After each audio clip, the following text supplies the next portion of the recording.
Class is now in session. I'm Professor Hockey, and today we'll be discussing Game 72 of the regular season between the San Jose Sharks and the Minnesota Wild, in which the Sharks have lost 3-1. This is now the 9th loss in a row for San Jose, getting ever so closer to yet another double-digit losing streak on this season. Further reason and sort of justification for why the Sharks do currently find themselves pretty deep in last place in the NHL standings. The Blackhawks were in action tonight and they did lose, so the Sharks technically keeping pace there, remaining with their 7-point gap between them and 31st place. And this game starts off pretty poorly for San Jose. The Minnesota Wild are a good team, don't get me wrong, but they're not a great team. Currently, they are on the outside of the playoffs looking in, and I'm not sure there is enough time for them to leapfrog either the Nashville Predators or the Golden Knights, who held on to the 2 wildcard spots in the Western Conference. And so this is a team that likely by the end of this season will find themselves in the same exact position as the Sharks,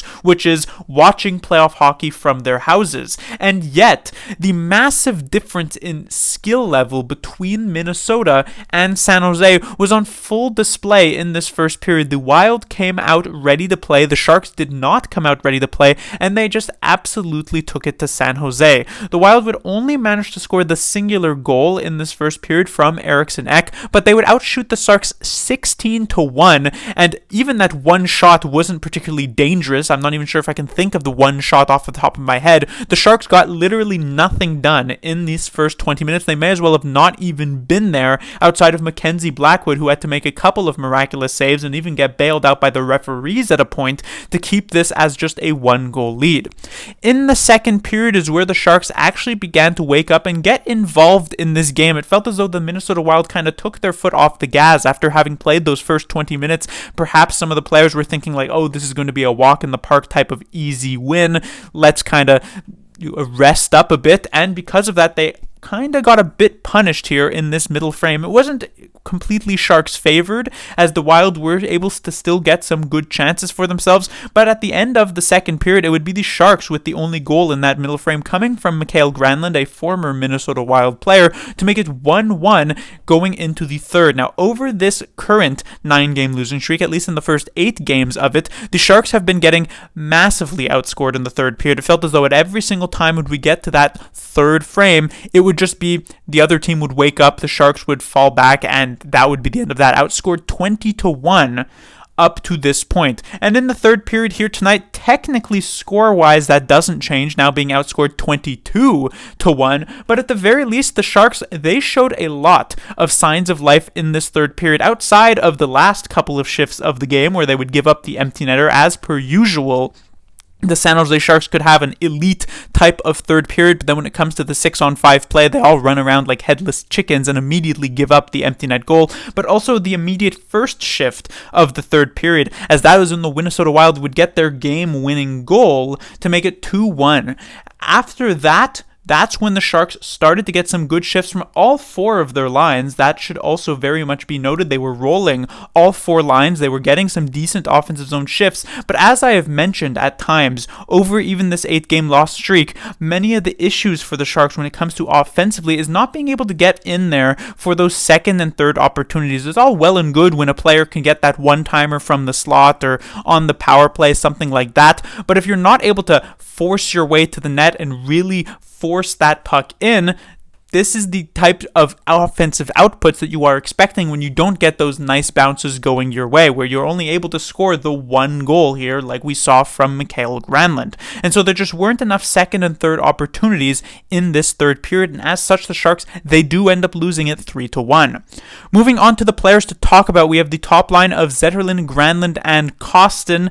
Not really all that great of a game, I would say, from this first line. I didn't really notice them a ton. Obviously, Granlund does score this goal, but when it comes to both his wingers, Zetterlund and Kostin, they were probably 2 of the more invisible forwards for the San Jose Sharks, I felt. In the third period, when the Sharks were getting a lot of good zone time, a lot of good chances, it felt as though this was kind of the odd man out line. Yes, they're the top line, they face off against really tough players, but but that's not necessarily an excuse that we can use when so many of the other players for San Jose were actually getting those opportunities. And that brings us to the second line here of Eklund, Cunnin, and Justin Bailey. It's kind of funny, honestly, because it was a few games ago in which Eklund was demoted down to the fourth line as a sort of message being sent to him after constantly getting that second line time as the centerman and not really making much use of it. And I had originally thought that that was a fair demotion. Now Eklund has returned back to the second line, and yet technically he's still playing with, for all intents and purposes,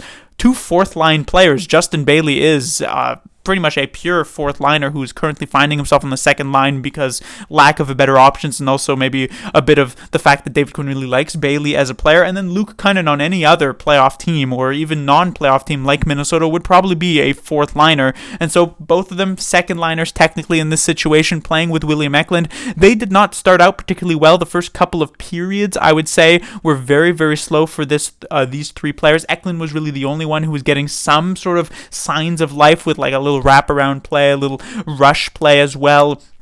But Cunnin and Bailey were not doing much at all to help him out. However, once the third period rolled around, this line really started to get going and was perhaps the best line for the Sharks in those last 20 minutes, getting some solid shifts. Bailey definitely waking up a bit. Defensively, he had a couple of blunders, I would say, but offensively, I thought he did some decent work there. And so generally an okay line, I guess, though I don't know how much of a long-term solution this would be, which it actually does then end up begging the question as we come down to the last 10 games remaining in the season. The Sharks have yet to really dip into too much the San Jose Barracuda pool of players. That team is a complete lost cause, just as the San Jose Sharks are in the AHL, and so there's really no harm in going in and fetching a couple of players to try and litter the San Jose Sharks lineup and bring a spark to this team. We have Eklund, who has been here the entirety of this year. We saw Thrun get called up many months ago, and he's been here ever since. And then there have been the short call-ups currently to Thomas Bordeleau going on, and then to Mukhamadullin, who ended up getting a couple of games prior to the All-Star break. But compared to last season's, where we saw a multitude of players like Bordeleau, like Tristan Robbins, like Gushin, like Chris Cuolo, I remember as well, those were many different call-ups from the AHL, and yet with 10 games remaining, we have yet to see that. That could be something that adds a bit of life to this otherwise somewhat bleak Sharks lineup. When it comes to the third line, we have Sturm and Bordeleau, that duo that has consistently been together. Today they are joined by Mike Hoffman on the third line. And I will say Hoffman took a bit of time to get going. I thought his first period was particularly bad, even though both Sturm and Bordeleau were looking okay. They were probably the only two players who looked decent enough in the first period. But as the game wore on, Hoffman definitely found his legs after having missed multiple games in a row. And so that was nice to see, as once they finally came together, there were definitely some good chances there. Hoffman definitely could have buried on a couple more, you would hope. He had some really good opportunities from the positions he were in, but just never could really get a good shot off. Defensively, Hoffman had some issues earlier on, but settled them down a bit as it wore on. When it comes to Thomas Bordeleau, he had a couple of really great chances at even strength. One on a sort of 2-on-1 where I felt as though he kind of was handcuffed a bit. Probably could have taken the shot slightly earlier, but ends up getting it wide, and then had a great opportunity in the slot as he continues to be able to find that open ice, that soft areas of the ice where there isn't that much defensive coverage, but ends up being a big toe save from the Minnesota Wild goaltender. But it still just goes to show Bordeleau continuing to be productive for San Jose, not exactly on the scoreboard, but in terms of chances, he's been very, very good.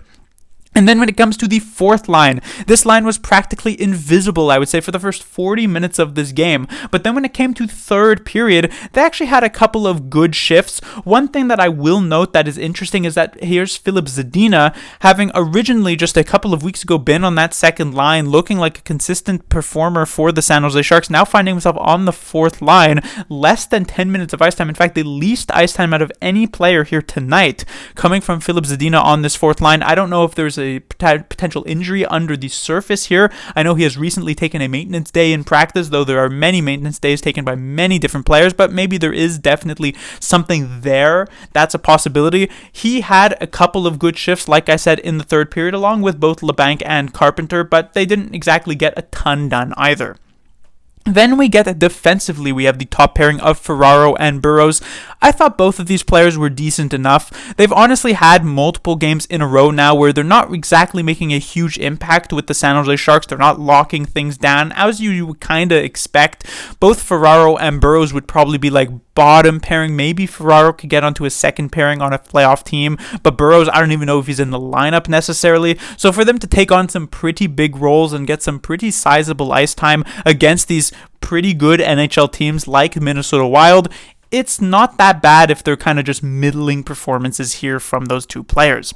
When it comes to the second defensive pairing, we started the game off very briefly, I would say, with both Thrun and Ruda, but very quickly transitioned to Thrun and Addison as a pairing, and then Ruda was instead joined by Vlasic. And it seemed as though this was a bit of a demotion for Thrun getting paired with Calen Addison, but as the game wore on and they continued to have some really good shifts after really good shifts, they ended up actually becoming an effective second pairing for San Jose, rivaling the ice time right up there with both Ferraro and Burrows as well. And it was offensively, in particular Henry Thrun, where he stood out in an extremely positive light. And when you're playing more so in the offensive zone, your defensive issues in your game don't exactly shine and stand out as badly as they have recently for Henry Thrun. So this is a massive redemption game from the previous one where Thrun was just absolutely abused in that game. Here tonight, he was one of the better defenders, if not the best defenders, for the San Jose Sharks. And Calen Addison, also a bit of a redemption game for himself. One of his best games of the season, which, as I have mentioned multiple times in the past, is really not saying much, but it's still a good thing.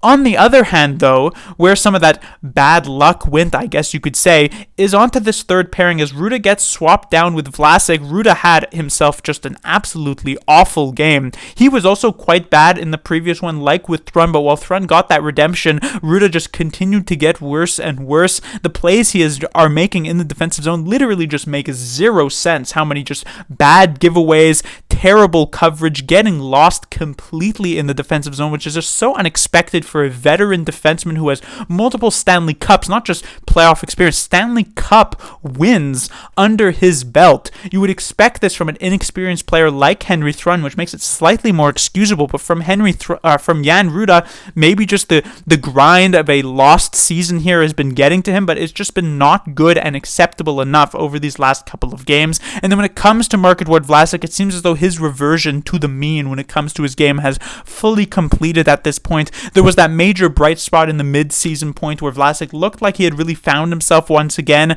Those days are over. We're back here to the more mediocre to honestly kind of bad Marc-Edouard Vlasic, and that's really just that.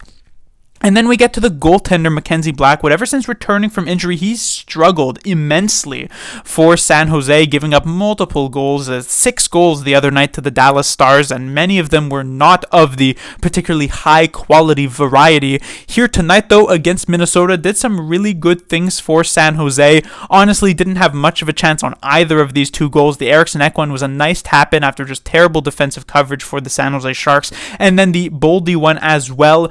Some pretty lost coverage as they don't expect Boldy to be moving around behind the net. Ferraro and Burrows kind of get crossed up, and this allows Minnesota to get that game winner goal. But otherwise, he only lets in the 2 goals, made a couple of key saves, especially in the earlier parts, kept the Sharks alive. They just didn't have the offense to support him. But that will do it for this review. The Sharks will be back in action on Saturday, where they'll be taking on the St. Louis Blues. Interestingly enough, the Blues are the last team that the Sharks faced in the playoffs. That was 5 years ago when they defeated them, or when the Blues defeated the Sharks in the Western Conference Finals. They would end up going on to win the Stanley Cup. The Blues are not in nearly as bad of a spot as a franchise as San Jose are currently, though you could technically argue that the more middling, mediocre St. Louis Blues are in a bit of more of kind of a limbo type of position compared to the Sharks, who at least have a clear plan of let's lose all of our games and get the best possible draft pick. So clearly both of these teams are nowhere near the level that they were at 5 years ago, and we shall see if they can meet up. The Blues technically, like Minnesota, are still in a playoff race, but again, I don't know if there is enough time for either of them to really make that jump into a wild card spot. Class dismissed.